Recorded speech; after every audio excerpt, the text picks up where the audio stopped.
Hoje nós estamos recebendo a melhor equipe que vocês possam imaginar da face da Terra. Estou aqui com a minha produtora, Fernanda, e com os meus cantores, Will Freitas e Carol Cardoso. E esse é o primeiro episódio do Fala Bonita. Então, gente, sejam bem-vindos. É uma felicidade receber vocês aqui.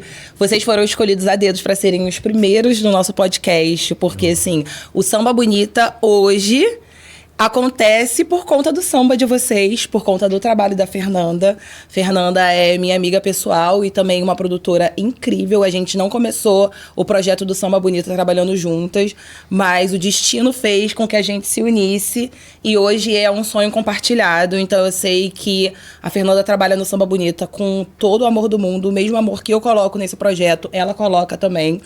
Então, assim, é muito bom você conseguir trabalhar com pessoas competentes e que abracem o seu sonho. Então, trabalhar comigo, com a Fernanda hoje, pra mim, é um prazer, assim, incrível. Você sabe, né, amiga? Acabou que a gente tá chorando que a gente é emotivo. A gente chora à toa.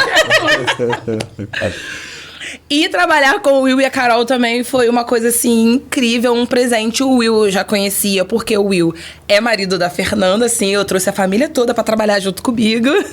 E a Carol também, isso aqui a gente tá numa mesa de família, entendeu? Todo mundo... Podcast familiar. Exatamente, a gente vai ficar à vontade, porque tá todo mundo aqui em família. E eu conheci a Carol na primeira edição do Samba Bonita, eu não a conhecia. E, assim, o trabalho dela fez com que eu me apaixonasse, porque a Carol é incrível. E eles dois juntos fazem uma junção perfeita, porque são duas pessoas que se completam, mas são completamente diferentes. E aí, completamente... Olha, vou te falar que... acho que pra fora, sim. Mas quando a gente vai ver, principalmente os problemas, é uma cabeça igual, assim. A gente pensa junto, parecido, numas coisas que a gente não deveria pensar, mas a gente acaba pensando, sabe? E dupla tem que ser assim, né? Um completar o pensamento do outro. Exato. E é incrível o trabalho deles, assim, gente, no palco. Vocês vão ver, dia 21 de dezembro, no Samba Bonita do Boêmio Girajá. Então, por favor, quero todo mundo lá curtindo a nossa roda de samba. E antes de começar, eu gostaria de agradecer imensamente ao nosso amigo Celso Pancera. Hoje nós estamos gravando o podcast aqui no estúdio dele. Ele abriu esse espaço pra gente criar esse projeto maravilhoso. Então, muito obrigada, Celso, por essa oportunidade. E eu espero você aqui na mesa do podcast, tá bom? Então, vamos lá. Eu vou fazer uma... A gente vai ter um bate-papo mesmo. Não vamos ter um roteiro pronto, porque todos aqui somos muito eloquentes, entendeu? Vários TDAHs na mesa, e TDAH assim, vai puxando um assunto do outro. Então eu vou puxar uma primeira pergunta. Quero saber a opinião de vocês sobre, e daí a gente vai seguir no nosso podcast, tá bom? Então, eu queria saber o que no Rio de Janeiro tem com relação ao samba que não tem mais em lugar nenhum do Brasil. Pode ir. Olha, eu acho que a característica mais forte no samba do Rio é o público. Eu acho que é o que diferencia todo o samba feito em todos os lugares, que de fato é muito bom em diversos lugares, mas eu acho que o público do Rio de Janeiro, ele se apropria da roda de samba como se fosse dele. Isso é muito característico do Rio. Uhum. Eu vou em alguns estados fazer música e é muito bom, o público é muito bom, mas no Rio é meio... Eu acho que já é a característica do carioca, que ter de time, de escola de samba, e rodas de samba é assim, pro carioca. Tipo, tem gente que curte outras rodas, mas não, a minha roda é de tal lugar. A gente é clubista, entendeu? Né? E eu acho que essa característica é crucial, porque, querendo ou não, o samba, fazer samba é tocar o que foi construído no samba. Então, as rodas podem, em alguns momentos, tocarem as mesmas músicas, porque o que é a história do samba. Isso a gente tem que fazer, mas dependendo dos lugares, o público se comporta diferente por conta dessa apropriação de entender que isso aqui é meu lugar, isso aqui... Eu gosto mais do samba da Zona Norte, tem gente que eu gosto mais do samba da Zona Sul. E eu acho que não é porque um lado é ruim ou outro é melhor, não é isso. Eu acho que é essa característica do carioca de identificação mesmo, de se identificar. E ele fala sobre regiões, eu falo mais até sobre... eu gosto mais de roda que canta lá do B. Eu gosto mais de roda que canta lá do A. Uhum. Eu gosto mais de roda que é autoral. Isso. Tem muito isso também, assim. Eu conheci o Will numa roda autoral. É verdade. E aí, tipo, quando eu entrei ali, eu falei assim... isso aqui é familiar, isso aqui é muito comum pra mim. Então eu acho que é isso, passa por esse lugar que ele falou, não só de apropriação, mas de lugar, da onde você veio, com quem você cresceu ouvindo o quê? Então aquele samba vai te levar, você vai gostar porque ele vai te levar pra algum lugar. Eu acho que é muito isso, porque poucos, obviamente que nem todo carioca gosta de samba, né? Mas a grande maioria cresceu ouvindo samba e ouve samba em todos os lugares. Então, essa familiaridade que a gente tem, né? Essa coisa de berço, de gostar do samba desde pequeno e ser muito festeiro e tal. Não arruaceiro, tá, galera? Porque tem uma grande diferença. O carioca é festeiro. Isso aí. A gente gosta muito de festa, gosta muito de animação. E essa energia realmente não tem em qualquer lugar, tá? É bem diferente, né? E é sobre isso mesmo. Acho que eu sou clubista mesmo. O Will então, tá defendendo porque o Will, não ele tô, faz eu show, não ele faz shows pelo Brasil todo. Não, mas é porque assim, você vai percebendo, né, como é que... Eu sou carioca, então eu consigo identificar muito melhor como carioca se relaciona, porque eu sou isso, tipo, eu sou beira de roda e sou músico, tá ligado? Mas eu também sou beira de roda. Então, eu vejo essa diferença muito grande, assim, tipo... Essa particularidade do carioca, de se apropriar, tipo, mano, é em si tudo, né? Seja no futebol, seja em escola de samba e nas rodas de samba também, isso é muito evidente. E fora que a gente tem uma energia também que não existe, gente. Se tiver samba segunda, terça, quarta, quinta, sexta, sábado, domingo, a gente vai pra samba todo ninguém santo pensa em dia. trabalho no dia seguinte, ninguém. Mas vamos, tá? A gente vai de ressaca, mas a gente vai. Ninguém é responsável, a gente só é festeiro. Já eu, enquanto produtora, vou fazer um recorte da organização desses eventos e de como isso funciona para o carioca, né? Eu nunca tinha percebido que havia diferenças até eu ir para um congresso de produtores em Belo Horizonte e dizer que eu faço samba de rua há 10 anos no Rio de Janeiro e explicar que a gente monta toda uma estrutura a partir do nada. Do absoluto nada. Literalmente. Sem uma cozinha, sem uma luz, sem um banheiro, sem um nada. E isso virou normal no Rio de Janeiro, né? E em outros lugares, as pessoas falavam assim, mas como vocês fazem isso?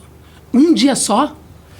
De manhã, de tarde, já tá tudo pronto, já. A gente criou uma expertise. Mas eu acho que é essa paixão que a gente tem pelo samba que levou a gente a essa excelência. De fazer com que a gente começasse a entender como funcionava. E aí todo mundo ali começou a se especializar nisso, né? O eletricista é o eletricista de roda de samba. Ele só faz isso. Ele só liga som, liga o brinquedo da Ara Kids. Cara, isso pra mim foi uma loucura, sabia? Quando eu comecei a produzir o Samba Bonita, eu tinha a ideia do projeto, mas eu não entendia nada de produção. Hoje, depois de 8 edições, eu entendo muito bem. Não igual a Fernanda, obviamente, porque a Fernanda... Mas a gente fecha juntinho. Porque a Fernanda é a profissão dela, assim. E pra mim foi exatamente isso, porque o nosso primeiro samba foi na Praça Tiradentes. E aí você chega na Praça Tiradentes de dia, você olha em volta e você pensa, como tem uma roda de samba aqui? Não faz sentido nenhum ter banheiro, ter cozinha, ter área kids, ter uma estrutura de palco gigantesca, segurança. Você olha de dia e você não imagina. E é isso, aí o primeiro evento foi tipo, não... Precisa de um eletricista. Essa é a parte mais difícil, gente. Precisa de um eletricista. Eu falei, não, eu tenho um eletricista maravilhoso. Faz tudo na minha casa. Bota ar-condicionado, não sei o quê. Aí quando eu mandei mensagem pra ele... Então, mas roda de sair eu não faço, não. Tem que ser uma pessoa especializada. E é isso. Tem todo um trabalho...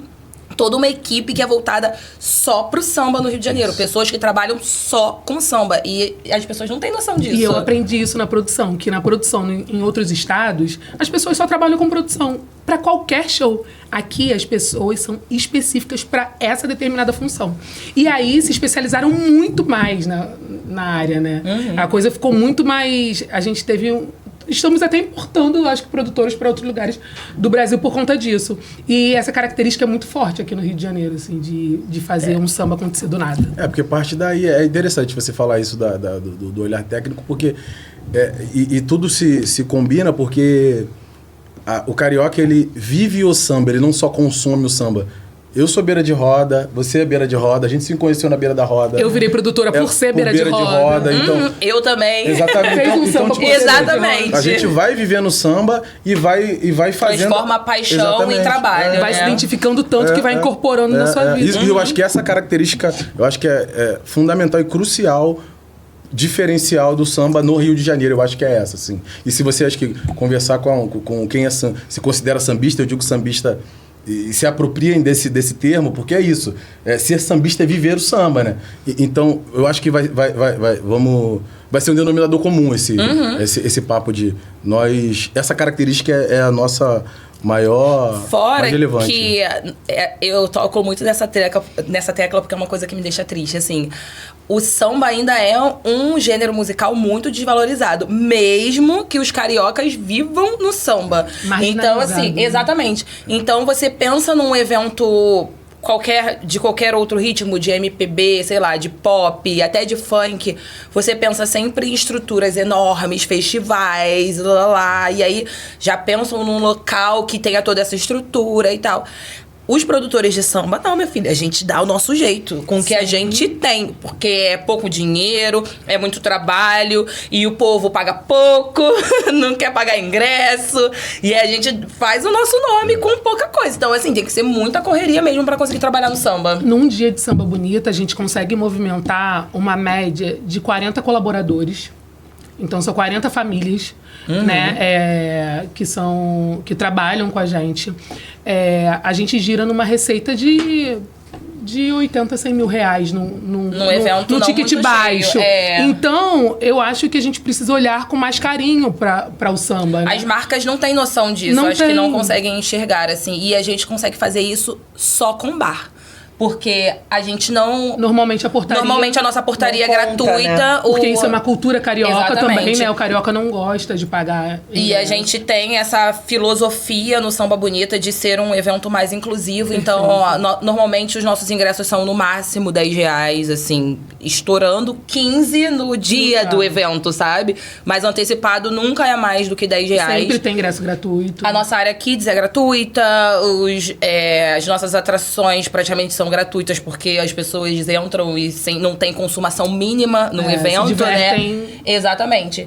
E mesmo assim é um evento que roda isso tudo e gera emprego para essa quantidade de pessoas. Eu acho muito interessante a gente falar sobre isso, sobre números, para as pessoas olharem com mais carinho pro samba mesmo. Enquanto... potência. Enquanto potência. Enquanto um potencial de receita. De receita. Né? Eu vejo marcas patrocinando eventos muito menores, que eu digo financeiramente falando. Sim. Do que o samba. Sem querer desmerecer nenhum. Não, a gente não tá desmerecendo, a gente só tá deixando claro que o samba, ele movimenta e carrega o Rio de Janeiro nas costas por muitas das vezes. Carrega mesmo. Porque assim, pode não estar tendo um evento grande no Rio. Pode não estar tendo, sei lá, um Rock in Rio, um Rock the Mountain, que eu amo festivais grandes, assim, um festival de inverno, porque são eventos pontuais. Então pode não estar acontecendo um grande festival, um grande show, mas vai estar tendo samba. Segunda, com certeza. Terça, todos quarta, os dias. Em todos os dias, em todos os lugares do Rio de Janeiro, em todos os vai ter algum samba rolando. Sim. Então, assim, é o gênero que move o Rio de Janeiro. Não tem jeito. Muito forte. É isso. Eu vou dizer que aonde tá, digamos que mais o dinheiro, né, digamos assim, de quem pensa em gastar mais com esse tipo de coisa, né, culturalmente falando, por poder disponibilizar o seu dinheiro para trabalhar com cultura, que é a Zona Sul, já entendeu um pouco disso. Entendeu para o público, mas não para o músico. Então, eles já entenderam que se você botar um cavaco, um pandeiro, um tantã... Vai ter gente, não adianta. Mas aí, vamos pensar em como a gente vai pagar esses músicos. Vamos pensar em como a gente vai valorizar o trabalho de quem está enchendo o seu bar. Isso aí, porque a maioria das pessoas não valoriza, né? Hoje o Samba Bonita, eu já pensei em a gente fazer alguns eventos em bares e tudo mais, pra movimentar, porque é bom a gente ter essa visibilidade e tudo mais. Só que hoje, financeiramente falando, eu acho que é uma coisa que não vale a pena, porque eu vou sacrificar os meus músicos por um valor que pra eles não vale a pena. Porque vai sair de casa, vai encher o bolso do dono do bar, do estabelecimento, e o músico é sempre desvalorizado. Então, assim, infelizmente, o samba ainda é muito marginalizado, muito. E os artistas de samba não recebem a devida importância que eles mereciam, assim. Porque, gente, não tem como. Tu para no barzinho, tá tendo um sambinha. Não dá nem vontade de ir embora, já. É o que anima o povo mesmo, não tem jeito. E atrai, né? E você acha que as pessoas estão bebendo ali porque você é bonito. Estão bebendo porque estão se divertindo, estão bebendo porque tá tendo entretenimento. E esse entretenimento não é porque o músico chegou ali e saiu cantando. Ele estudou pra estar ali. Isso aí, é trabalho, Ele gastou gente. tempo pra estar ali. A minha dificuldade em trabalhar com samba é fazer com que as pessoas entendam que isso é profissional. Que aquelas pessoas que estão trabalhando são pessoas profissionais e serem respeitadas como tal. Eu faço questão de todas as pessoas que estão trabalhando comigo sejam respeitadas como profissionais. E assim, amém que trabalhamos com o que amamos. Porque é muito bom trabalhar com o que a gente ama, assim. É cansativo, é desgastante, mas é muito bom trabalhar com o que a gente ama. E as pessoas levam isso como se, tá se divertindo, não tá trabalhando, não. Dá uma cervejinha pra ele. Ele vai ficar feliz. Não vai comer, vai beber. E tem uma batata frita, um frango a passarinho. A gente tá rindo porque é verdade, gente. É verdade. É esse tipo de coisa que a gente ouve. Assim. tipo, eu como influenciadora, eu também... As pessoas acham que, vai ganhar um ingresso, vai lá. Fazer divulgação aqui, pra eu encher meu bolso de dinheiro. Vai lá. Não tem mais nada pra fazer? Exatamente. Gente, é trabalho, sabe? A gente tem que valorizar o trabalho do outro, independente de qual seja o trabalho. E eu acho que mais que trabalho é tempo, né? Sim. Tenho 2. Nós somos tempo mães, de qualidade é complicado. que eu tenho com meu filho e com a minha filha, Impagável. não tem dinheiro no mundo que vai botar no lugar, tá ligado? Então, assim, você vai pagar... Eu, graças a Deus, eu não tenho muito do que reclamar, não. Assim, eu tenho conseguido escolher trabalhos, porque é isso, né? Chega uma hora que você fala assim... Espera, amor. Não é só aí, não é nem por prosperidade, é porque a gente demora pra se valorizar, tá ligado? Aham. A gente que é preto, a gente demora um pouco pra se valorizar, pra entender o nosso lugar no mundo e no mercado. Você tá há quanto tempo no samba? Cara, cantando, ganhando cachê, eu tô há 8 anos. Mas sempre fazer... Cara, faz uma participação aí. Tem cerveja. E a gente aceita e vai, né? Entendeu? E eu aceitei muito. E isso desde 2009. Caraca. Então, assim, é bastante tempo. Aí você começa a falar, não, peraí. E eu falava uma frase que é muito engraçada. Eu falava assim, não, mas eu nunca gastei nenhum dinheiro com a minha voz. Tipo assim, eu não fiz nenhuma aula de canto, então eu não vou cobrar por aquilo. Porque é uma dádiva, meu amigo. Não, e você não gastou hoje. Porque... Não, eu não gastei naquela época. Quando eu comecei a gastar, eu falei assim, então agora eu vou ter que cobrar, entendeu? Então, assim, o poder escolher hoje, muita gente acha que é uma coisa que você é arrogante, mas não é, cara, porque eu tenho 2 filhos incríveis e que qualquer tempo com eles é maravilhoso. Então eu vou preferir dizer um não. Eu vou preferir fazer uma outra coisa. Eu vou preferir trabalhar, passar um tempo com meu marido, do que fazer um lugar que não vai valorizar o meu trabalho, ou que não vai entender o quanto aquilo ali é importante pra mim. Não só o trabalho, mas o gasto do meu tempo. E eu acho que o pior de tudo é a gente se sentir desvalorizada. Quando a gente aceita algumas propostas, alguns trabalhos, que quando a gente tá lá, a gente pensa, o que eu tô fazendo aqui? Sabe? Tipo, eu mereço mais do que isso. Pra que eu tô aqui? E aí, quando a gente chega nesse ponto de eu não vou mais me sujeitar a isso... Até porque você não entrega. Isso aí. Você chega lá pra fazer numa má vontade, você sabe o que você é capaz de entregar. Não fazer. Sim. Você não entrega, a pessoa não te chama de novo, tu ganhou pouco, não vai ser chamada de novo. Aí vira uma bola de neve, então eu falo, pô, melhor não. A gente tá falando isso agora antes de entrar aqui, né? Sobre Réveillon. Cara... Não é o que você quer, né? É uma vida de família. Tudo que vocês estão vendo, a gente já conversou. É isso. Eu tava até falando sobre isso. Eu tive um período esse ano que foi bem complicado, assim. Eu tava bem mal, assim. Eu fiquei uns 3 meses bem... Mas passou. E aí, algumas seguidoras comentaram de tipo... mas você não tá mais fazendo publicidade, não sei o que tá acontecendo. E eu ficava, gente, eu prefiro recusar. Eu recusava trabalho. E não que eu não estivesse precisando de dinheiro, não. Porque eu estava... Só que eu preferia recusar o trabalho do que entregar um trabalho mal feito. Porque eu sabia que aquela porta, em algum momento, ia se fechar, porque eu ia entregar de qualquer jeito. E é sobre, se eu quero que as pessoas valorizem o meu trabalho, eu também preciso valorizar o trabalho do outro. Então, eu não vou fazer de qualquer jeito por fazer, sabendo que eu não tô bem e não entregar. E, cara, e na música não tem como você entregar um trabalho mal feito. Não, porque... Tem gente que... É isso. Gente, você não vamos falar mal dos outros no podcast. Não, de ninguém. Você falou isso, me lembrou a nossa primeira conversa. Que eu lembro que você falou pra mim assim, a gente não se conhecia, e aí você falou assim, você conhece Samba Bonita? Eu falei, conheço. Aí, você trabalharia pro Samba Bonita? Eu falei assim, hoje eu só trabalho com o que eu amo. Lembra? Eu falei isso. Aí você falou Ai, assim... me deu até vontade de tirar, que eu lembrei. Vamos conversar. E hoje eu trabalho com muito poucos eventos e muito poucos artistas. Porque eu só trabalho com o que eu amo. Ah, é porque você não precisa de dinheiro? Não, é porque eu sei o quanto eu me dedico nas coisas.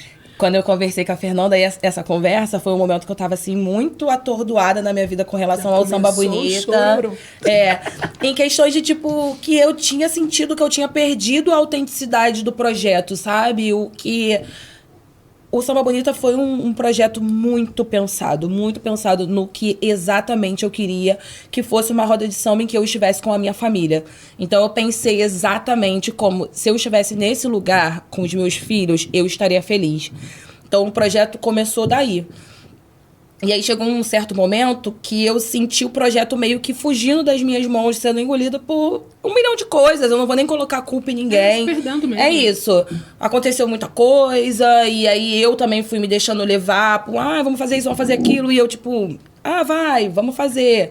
Então o projeto se perdeu. E quando eu conheci a Fernanda, eu lembro que o Will ficava assim, vocês têm que trabalhar juntas. Vocês têm que trabalhar juntas. Pra ela. Eu já falava isso Vocês pra têm ela. que trabalhar juntas. Aí eu fui passar um Réveillon, que a Fernanda fez um evento de Réveillon ano passado, que foi muito bom. Aí eu fui pra esse Réveillon, né? Eu tava só com a Maria Eduarda, a gente foi passar o Réveillon lá, foi muito legal. E aí foi quando eu falei pra ela, e aí, gata? Não, e nesse Vamos Réveillon, conversar? Eu tive um problema muito sério, assim, de produção, né? Quem trabalha com produção sabe que produção é problema atrás de problema. Você tá ali pra resolver as demandas de problema. E aí eu saí de dentro do camarim arrasada. Eu tava arrasada, assim. O artista que trabalhou com a gente, ele foi muito generoso. Ele segurou na minha mão e falou assim, o que você precisa... Você é uma pessoa boa, e o que você precisar de mim, eu tô com você. Delcio Luiz, gente. Eu falo mesmo. Cara, Brabo, ele é brabo. O cara. A pessoa mais generosa que eu já trabalhei na minha vida. Ele é incrível. E aí eu saí de lá, olhei e dei de cara com a Thaísa. E a Thaísa tava arrasada também, e eu arrasada. Eu falei, cara, vambora. Bora trabalhar, que a gente precisa trabalhar. É isso. E isso foi em dezembro. O primeiro Samba Bonita só saiu em maio. Assim, foi uma transição bem lenta pra gente conseguir entender o que ia acontecer e tal, estruturar o projeto novamente. E aí agora a gente conseguiu, assim, tomar as rédeas, e o samba hoje é o que a gente sempre lindo, sonhou gente. de trabalhar e tal. Enfim, voltamos com as nossas atrações principais. Inclusive vai ser balacobaco, tá, galera? Que vão ter eles cantando e vai ter balacobaco também. Vai ser ótimo. Vai, tá? Pro samba. E você, Will? Você tá há quanto tempo na música? Cara, a vida toda. Porque assim, eu já respondi essa pergunta em alguns lugares, assim, em alguns momentos, e eu decidi falar que é a vida toda. Eu tenho o privilégio de ter nascido para fazer algo que eu faço e ter encontrado isso na minha vida. Então, tipo assim, a minha formação musical, ela não foi só estudando formalmente, ela foi se construindo na rua, vivendo a música na rua, vivendo o samba na rua. Então eu tô construindo essa formação e ainda sigo construindo a vida inteira, tá ligado? Porque é isso que a gente desde o início falou. Eu fui aprendendo a ser sambista e aprendendo a ser música na rua. Fui aprendendo, obviamente, fui estudar canto, fui estudar música, mas a maior relevância da minha trajetória musical foi na rua mesmo, foi curtindo samba bonito, assim, tá ligado? Estando num ambiente... Eu achei muito bonito isso que você falou, tipo, eu queria fazer um evento que eu me sentisse ali com a minha família, como seria vontade, isso, como eu ia construir isso. E eu acho que esse é o sentimento que eu tenho por rodas de samba, que eu fui forjado em roda de samba. É muito bonito ouvir isso, assim, e é muito... Assim, a gente conversou lá no BM de Irajá, eu vou falar muita coisa, assim. A gente conversou no BM de Irajá, começou a ter uma troca sobre o evento, que tá lindo de verdade, não é só merchan barato sobre que nós estamos lá. Não, tá bonito mesmo, assim, tá muito, muito bem pensado. Eu falei assim, pô, Thaísa, tu tá ligado que há anos atrás as rodas de samba eram de mulheres.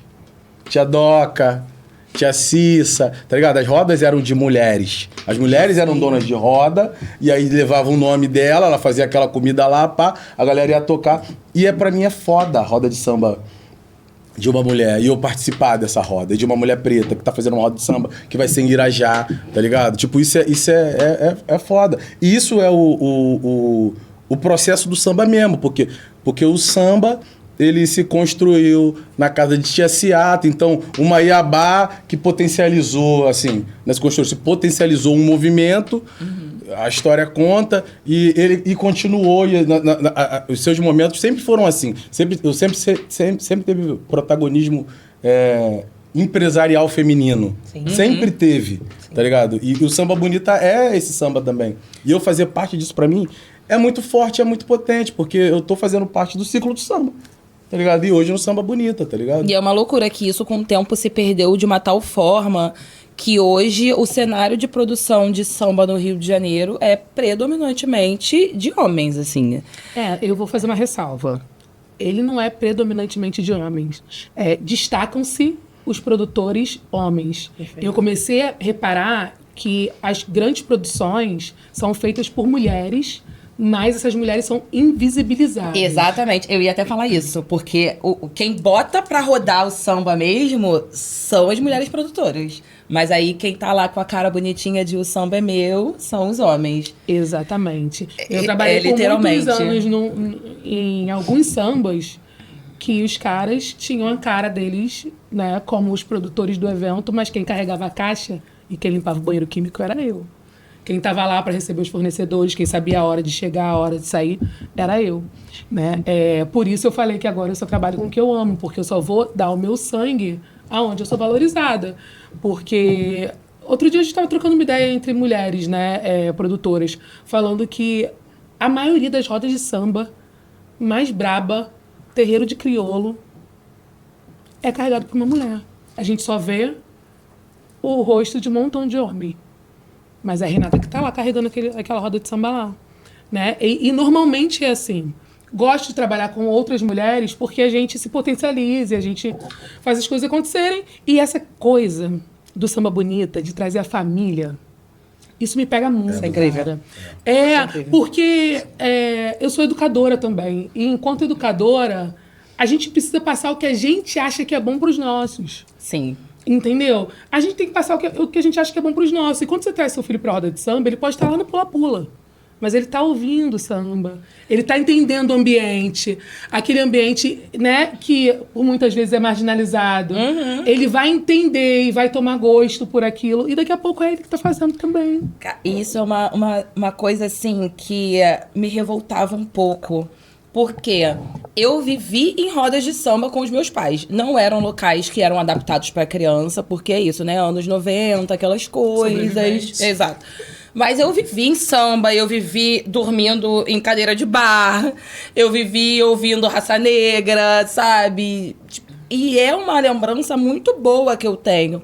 Obviamente, aqueles perrenguezinhos, mas assim, são memórias boas que eu tenho. E aí, quando eu ouvi as pessoas falarem: ai, porque você leva seu filho pra bar. Ai, porque você leva seu filho pra samba. Ai, porque não sei o quê. Eu ficava, gente, eu quero que meus filhos tenham essa memória afetiva que eu tenho de quando eu saía com os meus pais, que eles não deixaram de viver, não deixaram de aproveitar por minha causa. Porque eu imagino que deve ser muito triste um filho que carrega o peso de ouvir a sua mãe falar: ai, eu deixei de viver a minha vida por sua causa, eu deixei de fazer isso, eu não saía, eu não aproveitava porque eu tinha que ficar em casa tomando conta de você. Eu acredito que deve ser muito difícil para um filho carregar esse peso. E eu não carrego esse peso, óbvio, a gente tem traumas, né, como todos os filhos têm, de N coisas, mas eu sei que a minha mãe não deixou, minha mãe e meu pai não deixaram a vida deles passar, porque eles tinham filhos, porque eles aproveitavam muito com a gente. Lá em casa éramos 3, igual a mim, né, meus pais tinham 3 filhos como eu. E a gente viajava, a gente saía, a gente ia pra aniversário, a gente ia pra pagode, a gente ia pra todos os lugares, e junto com os meus pais, a gente não ficava em casa com a avó. Nem grande, porque a gente gostava de sair com eles. Só que a gente precisa entender, sim, que existem lugares e lugares. Existem lugares que não são lugares pra gente levar nossos filhos, que a gente vai quando a gente tá sozinho. E quando a gente tá com eles, a gente vai pra onde? Tem que ficar enfiado em pracinha o tempo todo? Sabe? Não existe. A gente quer sair, quer aproveitar. E aí foi essa a ideia do Samba Bonita, de ter um local onde você consiga, a mãe e o pai consigam aproveitar tanto quanto os filhos, porque a gente não quer que as crianças estejam lá de cara fechada, sentada na cadeira, mexendo em iPad, mexendo em telefone. Não, a gente quer que as crianças estejam vivendo o Samba Bonita. E aí a gente tem uma área aqui de super pensada, com uma equipe... Com animadores durante todas as horas Todo o evento, uma equipe de animação, inclusive Claque Boom, Bia maravilhosa, você é incrível. A Bia tá com a gente desde a primeira edição do Samba Bonita. E ela, assim, é uma pessoa super responsável, ela faz uma animação toda pensada, de fato, para as crianças, lúdica e tudo mais. E aí, além da Bia, da Claque Boom, né, que faz essa parte da animação, também tem os brinquedos, porque a gente quer que seja um ambiente agradável, tanto para os pais quanto para as crianças. Então, assim, realmente, não é porque é meu samba, não, é muito bom. Cara, você falou esse negócio de infância, aí vai me levar num lugar muito... E eu acho que eu só sou cantora hoje porque meu pai me levava nas rodas de samba. Eu não conhecia a roda de samba no Rio, né? Eu fui criada basicamente em Arraial do Cabo. Então, Arraial do Cabo é toda a referência que eu tenho de samba, é toda a referência que eu tenho de bloco, é toda a referência que eu tenho de vida. Eu fui conhecer praia no Rio de Janeiro já, mas não é esse Arraial do Cabo hoje em dia que todo mundo posta no Instagram, o Caribe, não é. É aquele chão de terra, a casa era lá em cima no morro. Porque Arraial é tudo assim, né? É, exatamente. É cansativo. E aí, o meu pai, enfim, junto com os amigos do trabalho dele, meu pai trabalhava em televisão, e aí ele conheceu o Arraial, eu quase nasci lá, depois ele separa da minha mãe, conhece minha madrasta, e tudo meu era lá.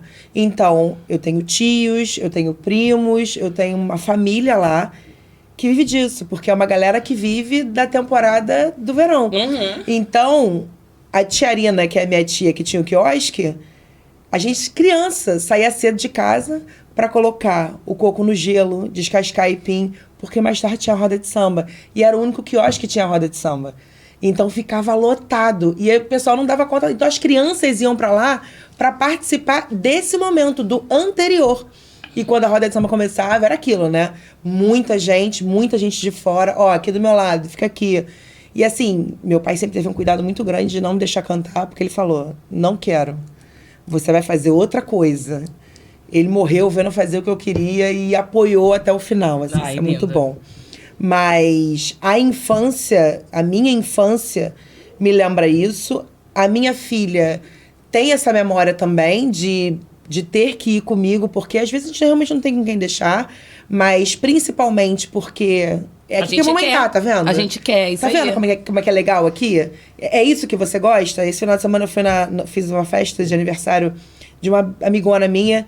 E aí o pessoal dançando, apagaram a luz, eu fiz a roda de samba, e daqui a pouco era funk, meu filho virou e falou assim, isso aqui que é uma festa de verdade.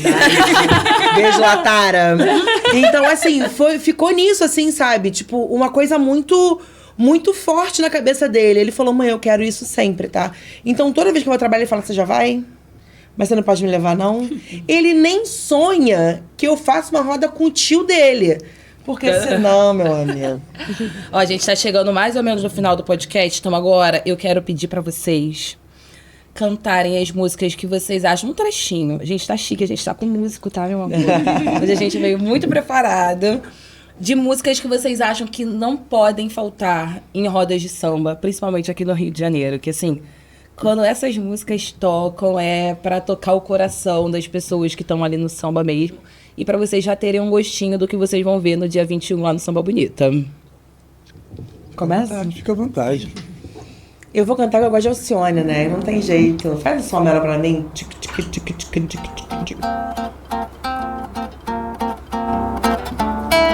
Ajoelhei no gonga pra te esquecer. Acende vela pra Deus me iluminar. Fui na Bahia fazer um canjerê. No cortejo de fé andei no mar. Nem te conto as bocadas que zoei, com tanta promessa de dor pra cumprir. Oh, bebi umas e outras eu fumei. Me toquei, nunca fofinha cari. Olha só, não pode faltar, por exemplo. Faz um dó maior pra mim, mano. Nosso mano Biju tá aqui nos auxiliando no violão. Aí mesmo. Aquela noite estava mal, problema emocional, não ia nem sair. Queria esquecer depois do que sofri. Bom te conhecer. Pode cantar, vem. Teu sorriso conseguiu alegrar meu coração. Logo que a gente se viu, pintou uma emoção. Vi que todo mundo tem em algum lugar alguém que está sempre por aí. Quando menos esperar, vem sambando de... Aí você de casa, canta com a gente com vontade. Assim. Estava te esperando, amor. Estamos esperando todo mundo dia 21 lá no Samba Bonito. Sou eu. 20 da felicidade e te amar de verdade. O passado não vale mais nada. Me amarrei. De graça. Quero te amar e dizer... Eu amo você. Canção bonita. Ah, então não é também. A gente se fala no olhar, Bonito. no Pra cantar com a mão olhar. no peito, né? É água de chuva no mar, no mar. Caminha pro mesmo lugar, sem pressa, sem medo de errar. É tão bonito nosso amor. A gente tem tanto querer. Bora, gente. Isso aí, canta com Faz vontade. até É pra a isso terra mesmo. tremer. É pra cantar. Isso, velho.